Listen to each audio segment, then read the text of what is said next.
ఖమ్మం నగరంలో కాల్వొడ్డు జలగం నగర్ మధ్య మున్నేరు నదిపై తీగల వంతెన నిర్మాణ పనులు ముమ్మరంగా సాగుతున్నాయి. పక్కనే ఉన్న పాత వంతెనపై వాహనాల రాకపోకలతో పనులకు ఆటంకం ఏర్పడుతోంది.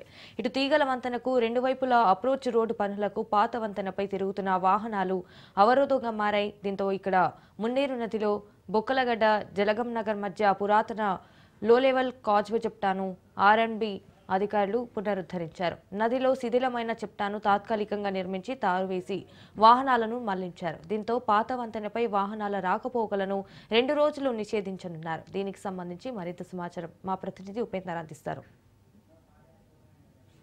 ఖమ్మం మున్నేరు నదిపై తీగల వంతెన నిర్మాణ పనులు ముమ్మరంగా కొనసాగుతున్నాయి. ఈ నేపథ్యంలో అటు ఏదైతే తీగల వంతెన నిర్మాణ పనులకు అటు రెండు వైపుల అప్రోచ్ రోడ్లు నిర్మాణం చేపట్టే నేపథ్యంలోనే పాత బ్రిడ్జిపై కూడా రాకపోకలు నిలిపివేసిన పరిస్థితి కనిపిస్తుంది. ఈ నేపథ్యంలోనే అటు ఏదైతే పురాతన కాలంలో ఉన్నటువంటి చాప్టా మీదుగా కూడా రాకపోకలు కొనసాగిస్తున్నారో దాదాపుగా ఈ రాకపోకలు కూడా 6 నెలలు కూడా కొనసాగే అవకాశం అనేది స్పష్టంగా కనిపిస్తుంది. ప్రధానంగా దీనికి రాకపోకలకు సంబంధించి దాదాపుగా ఏదైతే పాత చాప్టాకు సంబంధించి అంటే 2 రోజులు కూడా దీన్ని పర్యవేక్షించారు. ఈ నేపథ్యంలోనే పాత చాప్టాకు సంబంధించినటువంటి ఆర్ఎండ్బి అధికారులు ప్రత్యేకంగా అప్రోచ్ రోడ్లు వేసి ఇక్కడ కూడా రాకపోకలు అయితే కొనసాగిస్తున్నారు.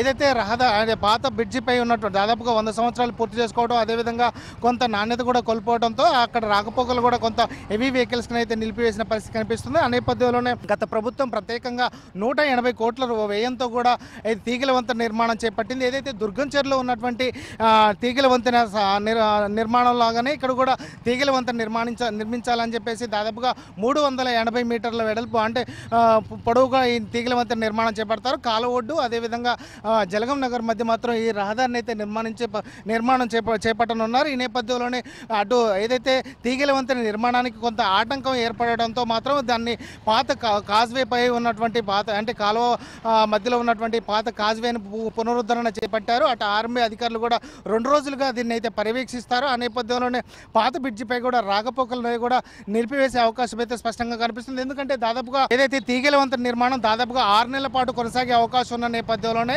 అటు ఆటంకంగా ఏర్పడుతున్నటువంటి పాత బ్రిడ్జిపై రాకపోకలు నిలిపివేసి ఇటు పక్కన ఉన్నటువంటి చాప్టా మీదుగా కూడా రాకపోకలు అయితే సాగిస్తామని చెప్పేసి అయితే అధికారులు పర్యవేక్షిస్తున్నారు. ఆ నేపథ్యంలోనే జిల్లాలో ట్రాఫిక్ కూడా క్రమంగా పెరుగుతున్న నేపథ్యంలోనే ఈ చర్యలు తీసుకున్నామని, అదేవిధంగా ఇప్పటికే 14 పిల్లర్లతో నిర్మించనున్నటువంటి ఏదైతే తీగల వంతెన నిర్మాణం దాదాపుగా 2 పిల్లర్ల మధ్య దాదాపుగా తీగల వంతెన అయితే నిర్మాణం చేపడుతున్నారు. ఆ నేపథ్యంలోనే ఈ పాత బ్రిడ్జిపై పూర్తిగా రాకపోకలు నిలిపివేసి ఇటు చాప్టా మీదుగా రాకపోకలు నిర్మిస్తారు. ఏదైతే రాబోయే వర్షాకాలం వచ్చే నేపథ్యంలోనే అప్పటి వరకు కూడా ఈ నిర్మాణం పూర్తి చేస్తామని, అదేవిధంగా అప్పటి వరకు కూడా ఏదైతే వాహనదారులు కూడా సహకరించాలని చెప్పేసి అటు ఆర్ఎండ్బి అధికారులు కూడా చెప్తున్న నేపథ్యంలోనే ప్రస్తుతం మాత్రం ఇటు అధికారుల పర్యవేక్షణలో మాత్రం చాప్టాపై అయితే రాకపోకలు అయితే కొనసాగుతున్నాయి.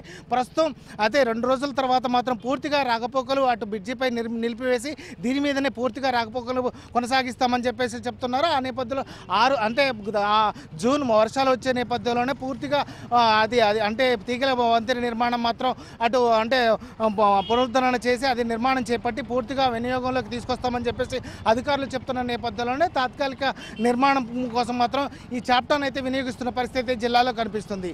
ఇది ఇక్కడ తాజా పరిస్థితి. కెమెరా పర్సన్ నరసింహరావుతో ఉపేందర్, రాజ్ న్యూస్, ఖమ్మం.